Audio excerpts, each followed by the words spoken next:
ഞാനിന്ന് 4 മണിക്ക് ചായക്ക് കറുകലപ്പമാണ് ഉണ്ടാക്കിയത്.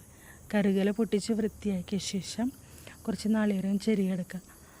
ഒരു ചട്ടി അടുപ്പത്ത് വെച്ചിട്ട് നാളികേരം ചെറുതായിട്ടൊന്ന് ചൂടാക്കുക. അതിലേക്ക് ഒരു 2-3 ഏലക്കായ ചതച്ചിടണം. മറ്റൊരു പാത്രത്തിൽ കുറച്ച് വെള്ളം ഒഴിച്ചിട്ട് ശർക്കര തിളപ്പിക്കുക.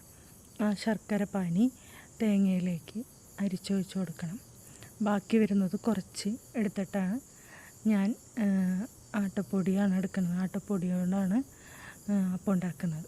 അപ്പം അതിലേക്ക് കുറച്ച് നീരൊഴിച്ച് കൊടുക്കുക, ശർക്കര ഇടുക. അത് നന്നായി കുഴച്ചെടുക്കുക. കയ്യിൽ കുറച്ച് വെളിച്ചെണ്ണ തേച്ചിട്ട് കുഴച്ചാൽ നമ്മുടെ കയ്യിലൊന്നും ഒട്ടിപ്പിടിക്കില്ല.